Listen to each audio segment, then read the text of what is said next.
We're still hanging out from Vail Mountain Rescue. Thanks, Shane, for spending time today. You probably got stuff to do, along with that fire burning out there in Walcott. We were talking about your drone program, which is new for you guys. Right. Right before we went to the break. Tell us, I guess, first off, what does the training entail? And then how much training is involved before you can actually be licensed to fly? That's a great question. So with the drones, we look at Vail Mountain Rescue as a commercial type drone operator. So if you're a recreationalist, I mean, you can go out and buy this yourself and just go fly, and there's not a lot of restrictions. You know, you have to use common sense, like we talked about. Right. You know, don't go near first responders, don't go near the airport, don't do those things. But you're pretty much free to fly. Now, we look at it as a commercial operation, so we fall under the FAA rules for Part 107. So right now we have 3 pilots that are currently 107 qualified, and then there's 2 others, me included, that are studying for our 107 and should have it here in the next month or so. Okay. But that's a pretty long process. I mean, it's taken a while. You got to spend the time and actually study, and it's kind of like learning ground school for a pilot and for a small aircraft pilot. Okay. And so you need to understand everything from runway traffic to working with control towers to weather and all that stuff. So, and then there's a test that you have to take with the FAA and get certified. So it can be a process. So as we've gone through this, we've taken kind of that crawl, walk, run approach. We've put policies in place at the team so that only qualified people can fly it. Right. And the coordinators need to approve the missions and all of that stuff.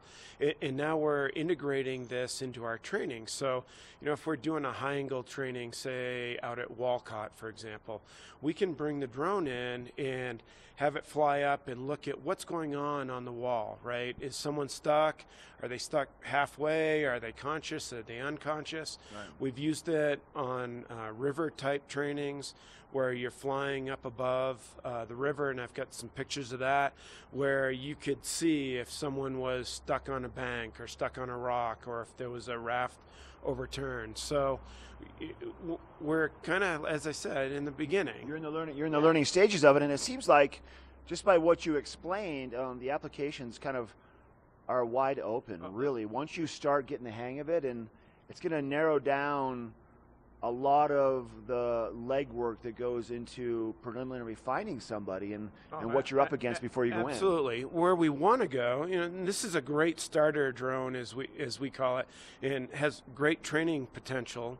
But when you get more serious, then you're talking about drones that are, you know, $20,000, and they have thermal cameras and zoom cameras, and Right. and you can fly them to pretty good distances to spot people out, you know, on the side of Holy Right. Cross or down Cross Creek or in the remote areas of our community.